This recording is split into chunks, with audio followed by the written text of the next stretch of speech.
da nossa sessão. O primeiro ponto desse autoconhecimento é a gente entender que, assim, existem camadas de autoconhecimento, e a gente deve refletir sobre isso, tá?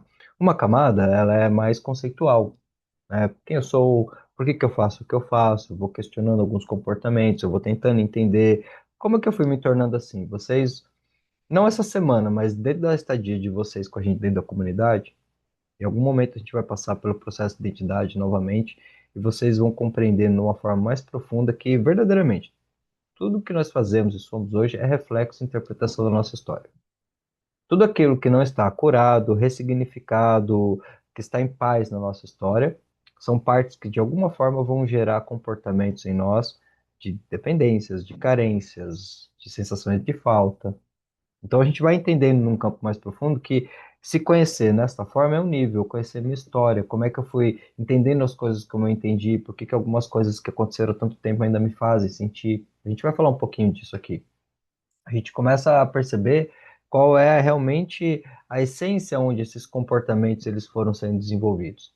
E quando a gente começa a ter essa compreensão, fica muito mais fácil, por quê? Porque aí sim a gente começa a entender por que que algumas coisas são tão desafiadoras. Esse é um grau de autoconhecimento. O outro grau é entender como que todas essas sensações, emoções, sentimentos, eles acabam funcionando na interação com o meu cérebro.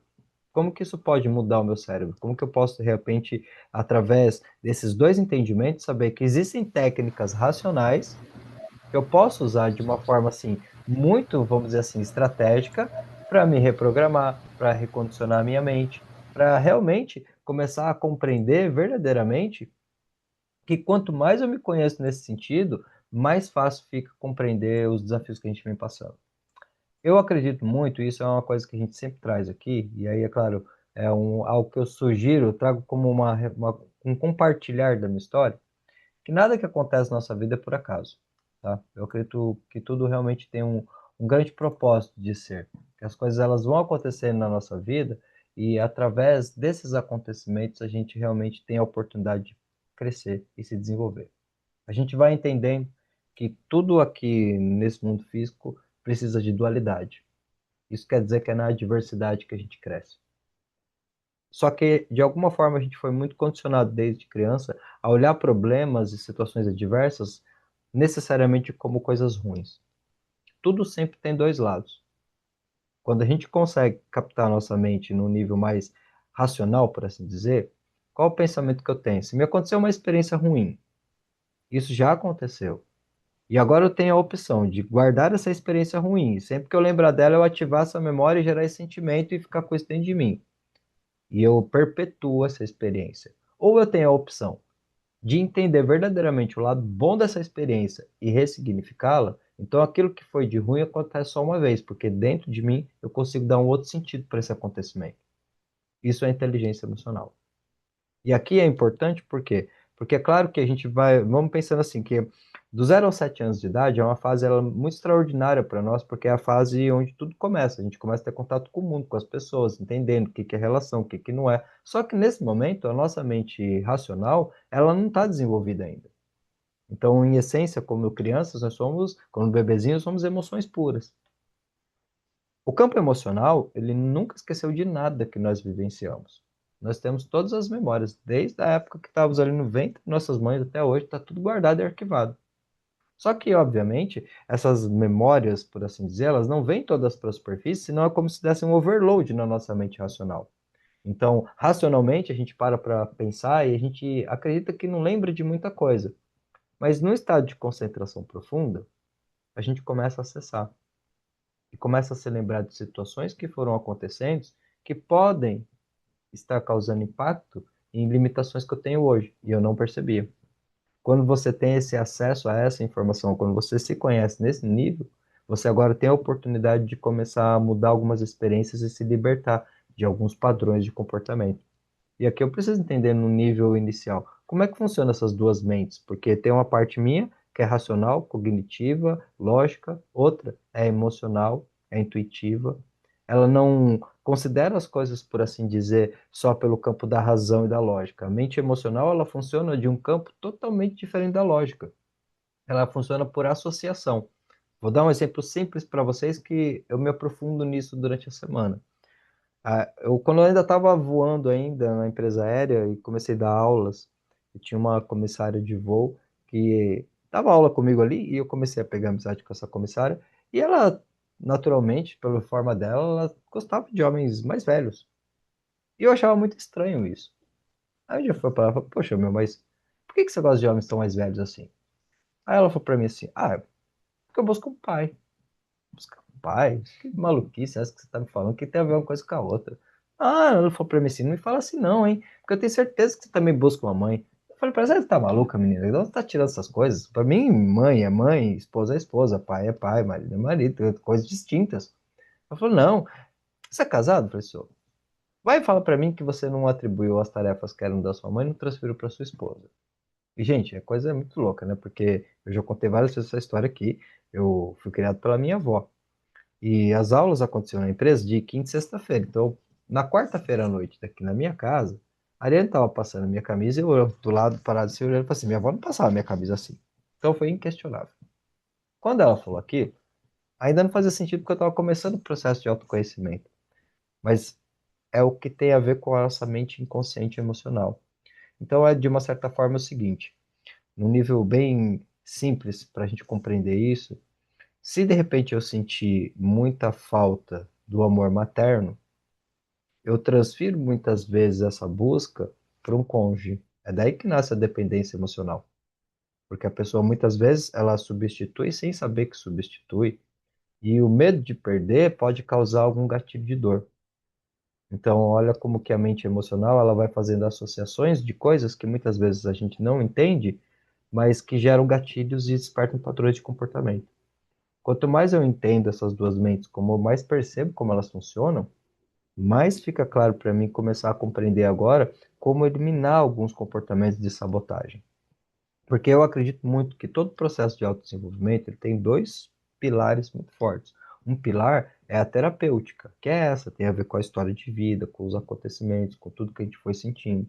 Mas o outro pilar é o conhecimento. O que a gente está fazendo aqui? A gente está compartilhando um conhecimento que, teoricamente, um terapeuta ele não passaria. Quer dizer, você vai fazer uma sessão de terapia, não necessariamente porque você procura o terapeuta, você quer saber como funciona o cérebro. Teoricamente, ele tem esse conhecimento, através desse conhecimento, ele consegue te ajudar a chegar na solução.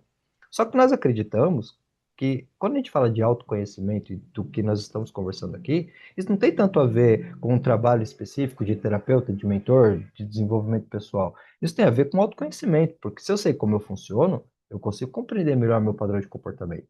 E isso, obviamente, facilita muito eu ter clareza em qual é o desafio, porque a gente falou para vocês sobre isso no vídeo que a gente gravou ontem, e é algo muito real. Quanto mais eu tenho clareza no problema, mais eu também tenho clareza com a solução. Mas se eu não conhecer muito bem o problema, eu não sei o que é a solução, porque um não existe sem o outro. Então, a princípio, o maior problema de verdade que nós temos é não entender qual é o verdadeiro problema. Qual é o problema inicial? Que nesse momento, se você mexer nele, você destrava tudo.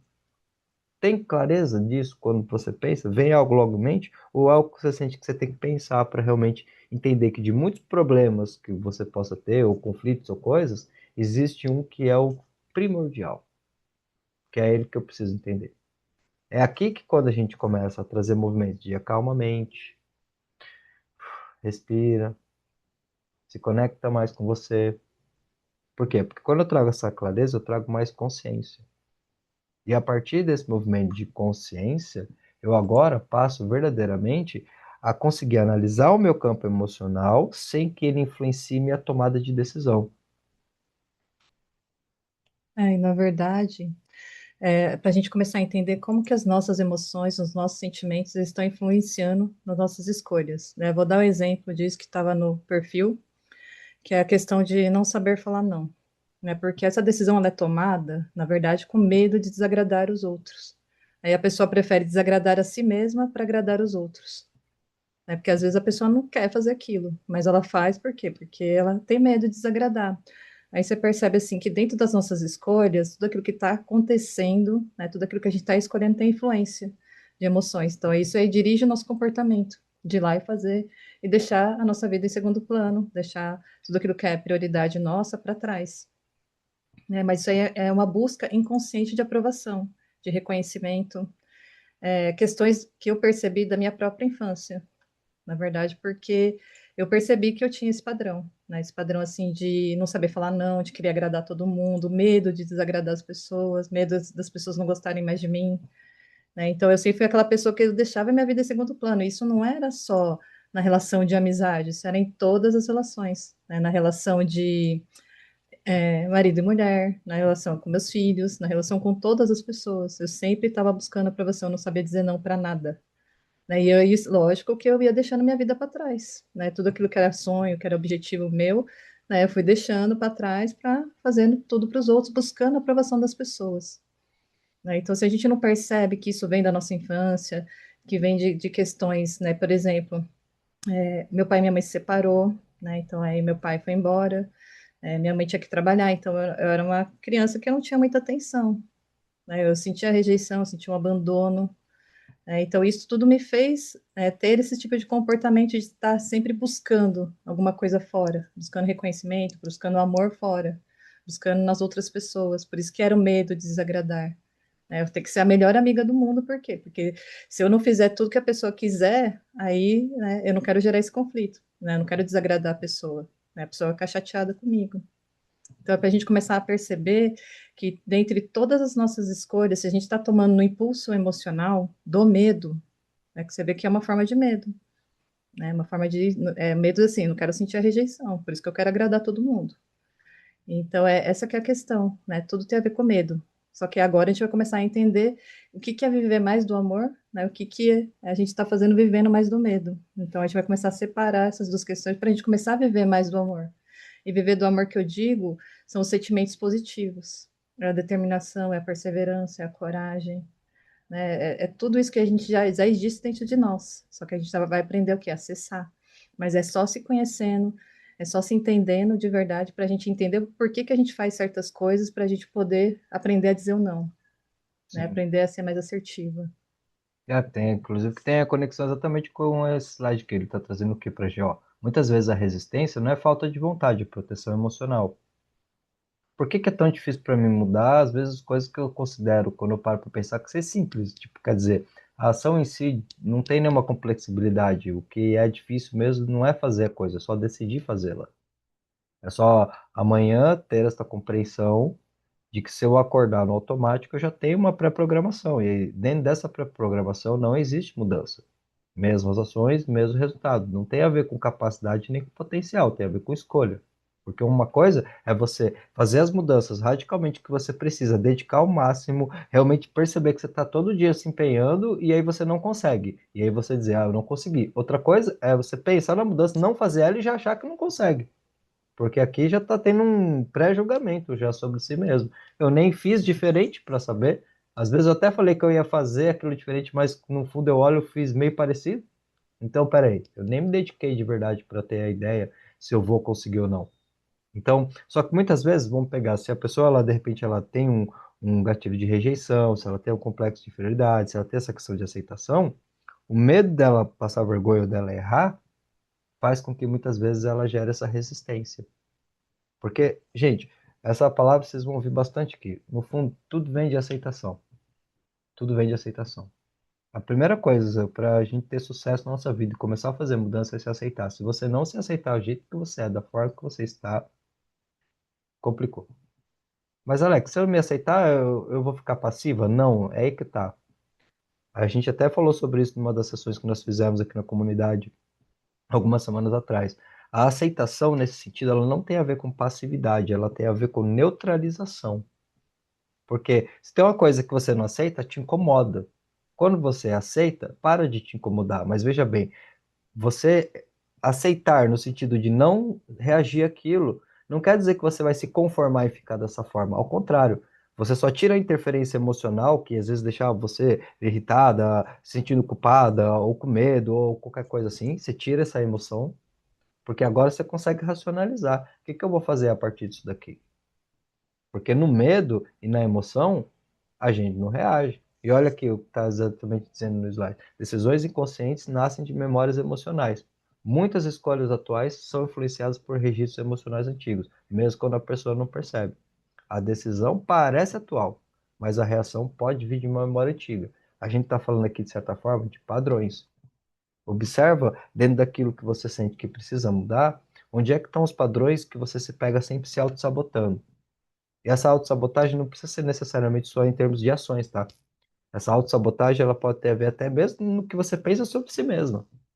Sabe, sei lá, de repente aquela coisa de estar tendo um pensamento muito bom sobre você, uma coisa muito positiva, tal, e acreditando, e de repente vem uma coisa e fala assim, ah, para de viajar, e meio que corta. É um exemplo, tá?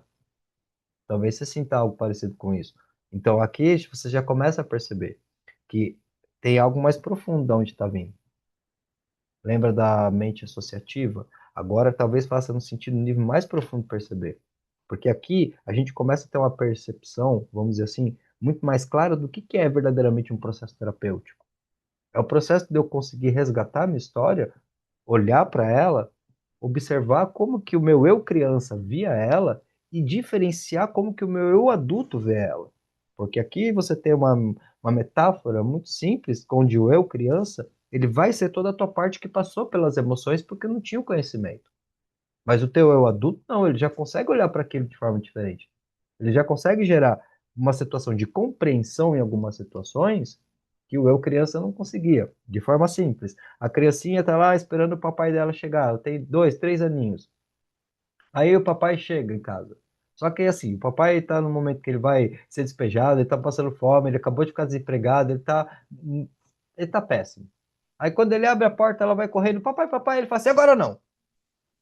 Ela não tem maturidade para falar o que será que está acontecendo com o papai, por que será que de repente ele falou assim, como será que ele está bem? Ela não vai pensar nisso. Qual é o gatilho que começa a nascer aqui? A rejeição. E se isso de alguma forma se perpetuar, porque pode ser que exatamente por essa criança sentir esse gatilho de rejeição, ela fique mais carentinha, por assim dizer. E depende do momento, quanto mais carente ela for, mais ela vai sentir rejeição e ela vai retroalimentar a ideia de rejeição. Só que vamos lá, a gente está falando de uma criancinha que não tem o eu consciente ainda desenvolvido. Quando ela chegar nos 7, 8 anos de idade, ser assim para ela é normal, ela nem sente diferença. Isso é o normal para ela. Então é aqui que a gente começa a perceber que quanto mais eu vou entendendo como minha mente funciona, por que que eu tomo decisões baseadas muitas vezes nas emoções, mais eu consigo ter clareza de saber, peraí, a hora que eu decidir que eu vou começar a mudar algumas coisas, eu vou com certeza bater de frente com alguns processos que eu não tinha percebido. Mas é aí onde está a cura. É como diz Napoleão Hill, lá naquela caverna escura onde você não quer entrar, é o tal tesouro que você está buscando. Eu preciso me permitir compreender que só vai ter transformação do externo se eu me permitir passar por um processo interno.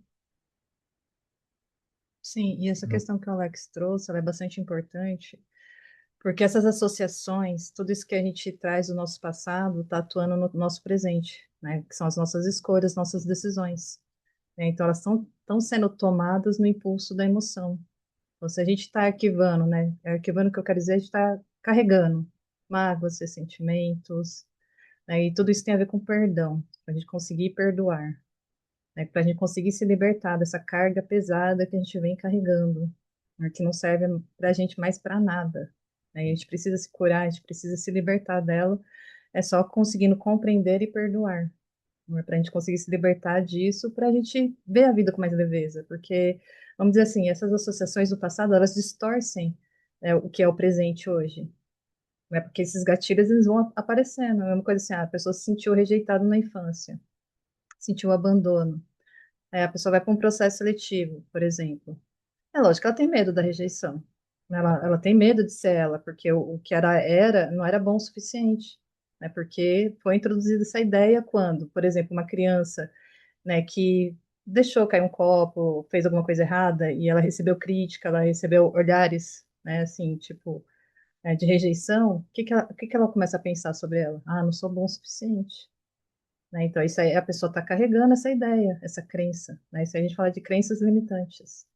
Né? Então, a gente, ao longo da nossa vida, de todas as experiências difíceis que a gente passou, a gente vem carregando muita coisa. E se a gente não parar para pensar que isso está influenciando no hoje, as nossas escolhas, nossas decisões, essa questão de não acreditar em si mesmo, porque quando a pessoa se sente que ela sente que ela não é tão boa o suficiente, é isso que ela sente. Né? E ela não se sente, né? Ela vai em todo lugar, ela fica com a sensação de comparação, né? Ela olha para as pessoas e se sente menos. E é assim que foi nascendo, né? Todas as nossas ideias sobre si mesmo. né? Sobre o que é uma relação, sobre o que é ser pai e mãe. Então é bem desafiador a gente começar a se conhecer mais profundamente, tem a ver com a nossa história, com tudo aquilo que a gente experienciou e vivenciou. A gente aprendeu a vida inteira que nós somos seres racionais, mas na verdade nós somos seres emocionais que pensam. E olha que interessante, porque nesse slide aqui ele traz exatamente para a gente uma questão que é muito simples. Você vai ver o mundo de acordo com o campo emocional. As nossas emoções, elas influenciam diretamente na nossa percepção da realidade. Por isso que se você pegar o mesmo cenário e de repente perguntar para uma pessoa que está depressiva e uma pessoa que está extremamente feliz o que que é a vida, ambas vão te dar respostas totalmente diferentes. Só que aqui tem algo que a gente já fala há muito tempo aqui na comunidade, que é importante vocês refletirem.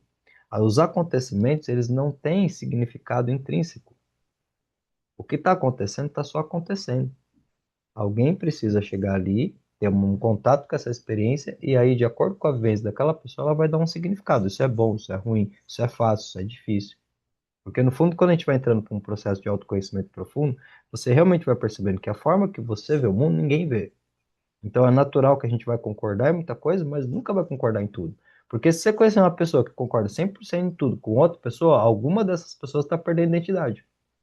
Eu posso concordar com muita coisa, mas sempre vai ter um quesinho diferente que é o meu ponto de vista. Então, olha que interessante, que ele vai colocando ali, por exemplo, você está com raiva, como que eu vejo a vida? Injustiças, inimigos. Eu estou confiante, então eu vejo possibilidade, eu vejo recurso. Eu tenho esperança, eu vejo um propósito, eu vejo o caminho. Depende de cada sentimento que você tiver, é a forma que você está olhando para as suas situações. Porque aqui já vem uma pergunta importante para você se fazer. Quando eu paro para pensar sobre mim, como que eu estou vendo a vida no geral? Meus desafios, meus obstáculos, tudo. Se eu pudesse resumir tudo isso num sentimento, que sentimento é esse? É um sentimento positivo ou é um sentimento negativo? E abre aspas aqui, que sentimento negativo é só um termo, são emoções. Sentimento negativo, a gente só quer dizer que você está sentindo um desconforto, é que você está sentindo que as coisas não estão indo para onde você gostaria de ir.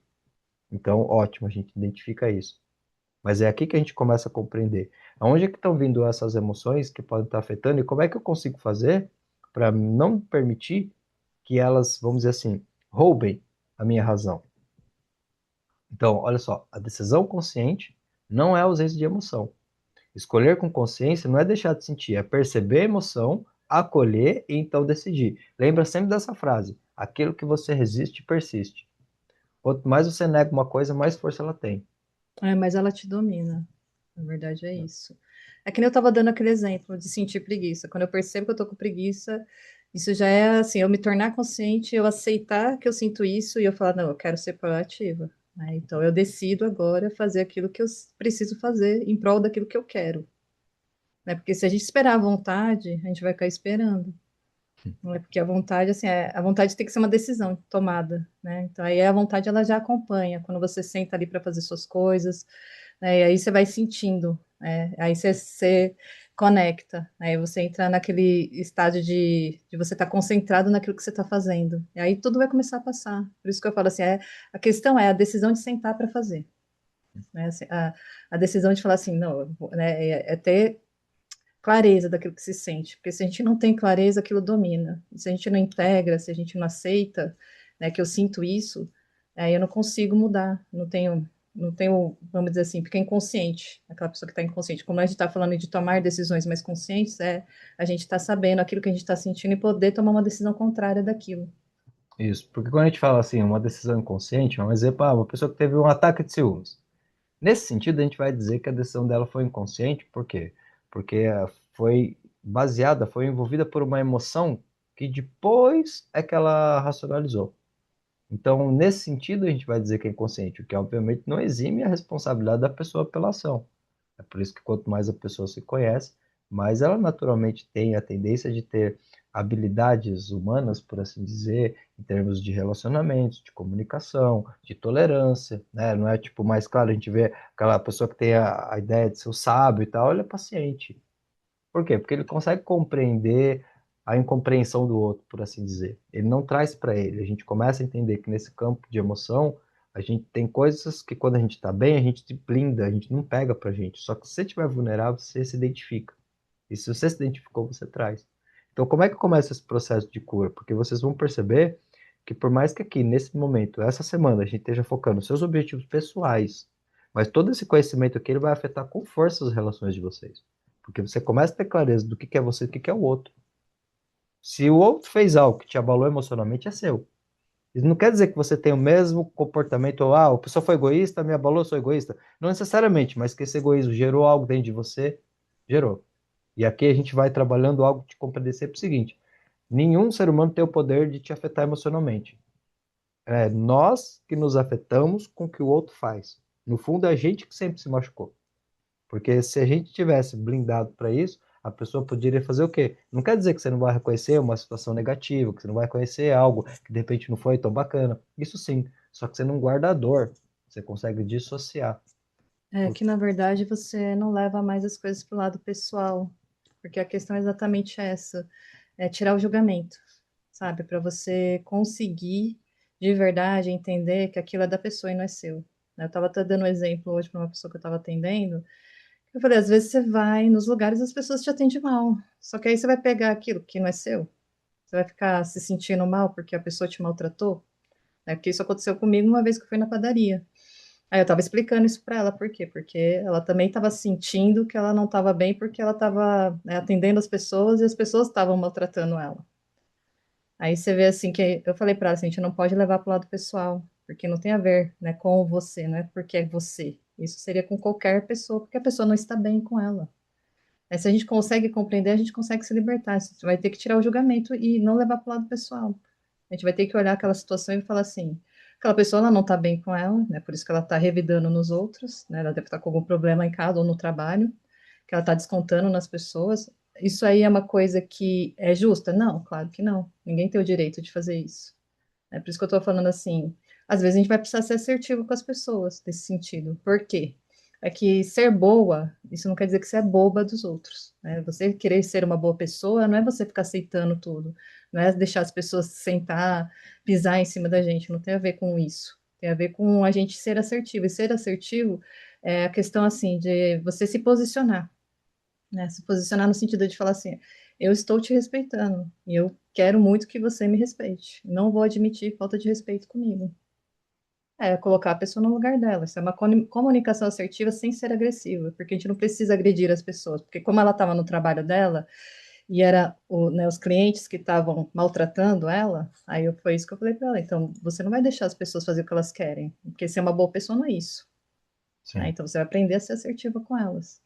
Então, essa questão é bastante importante para vocês começar a entender como que é o nosso emocional, se a gente não estiver tirando o julgamento, a gente reage às pessoas e às situações, e a gente interpreta as coisas de uma forma equivocada, no sentido de levar para o lado pessoal, e não entendendo o que está por detrás do comportamento daquela pessoa, porque cada pessoa tem a sua história, tem as suas experiências que faz daquela pessoa que ela é, da mesma forma que nós, que é isso que a gente vai aprender, né, entender a nossa própria história, para a gente, né, entender o que a gente precisa melhorar. E essas pessoas que nem têm consciência disso, É. né, elas estão totalmente inconscientes dessas coisas, elas nem sabem o porquê que elas estão fazendo o que elas fazem, elas nem sabem que elas estão reagindo àquilo que elas sentem.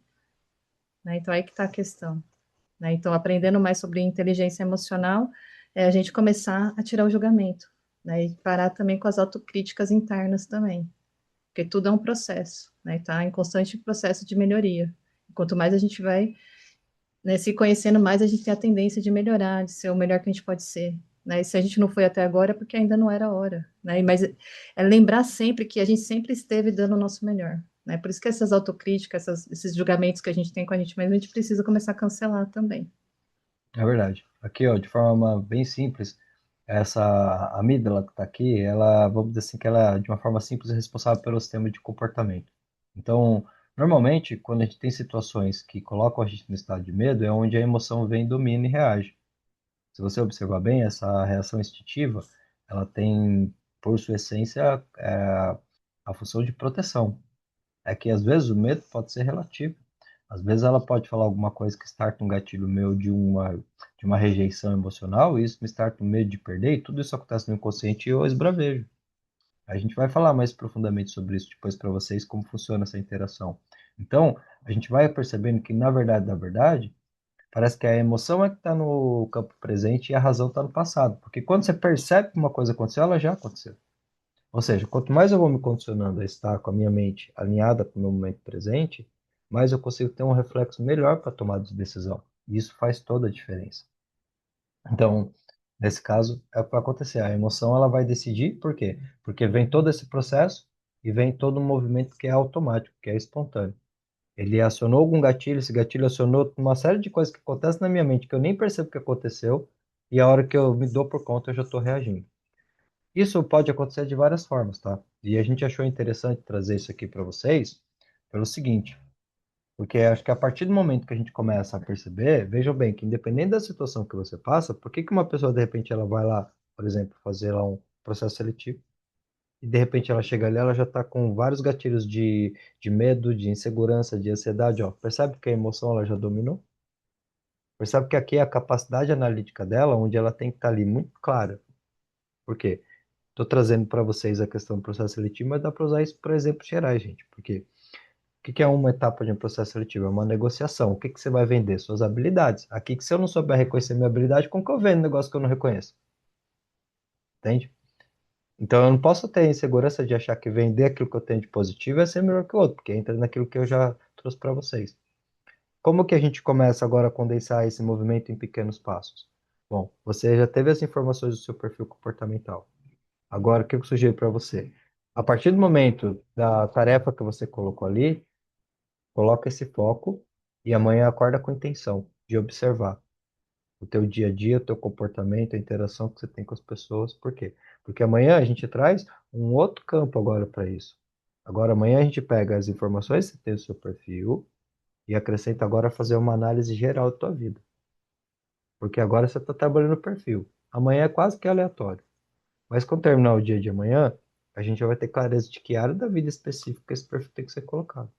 E assim vai vindo a construção. Por isso a gente falou bastante no vídeo, né?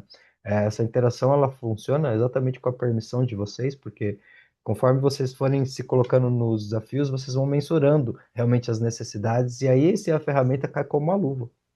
Bom, eu tô com meu perfil bem, mas eu quero direcionar para onde? Ah, eu quero direcionar para minha área de relacionamentos.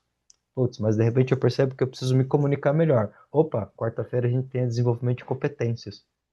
Porque se eu tenho clareza em que eu tenho trabalho no meu perfil, que área da minha vida que eu estou direcionando, e qual a competência que eu tenho que evoluir, caramba, eu já tenho meio caminho andado, porque isso tudo aqui é uma base mais profunda, que com certeza é algo que, a partir do momento que você aplica na sua vida, para vocês que vão para o processo seletivo, isso vai ser muito tranquilo, porque já vai fazer parte do dia a dia. Tomar decisão, autoconfiança e humildade. Eu não sou melhor que ninguém, mas da mesma forma eu também não sou inferior a ninguém. Então aquilo que eu me preparei, eu vou ser justo comigo mesmo, vou declarar tranquilo, com força, com alegria, porque eu preparei isso em mim. Não foi algo que foi me dado, eu não fui abençoado. Eu tive que escolher, ficar ali estudando, ficar ali preparando, ficar ali fazendo cursos. E é isso que realmente faz. Teve o ônus, não teve? De ter que ficar ali, de ter que investir, de ter que mudar seu tempo. Qual que é o bônus? Pô, você pode se permitir se vangloriar disso, porque foi uma escolha, foi uma conquista. Então, eu espero mesmo e que essa sessão de hoje ela tenha trazido assim reflexões muito importantes que vocês possam verdadeiramente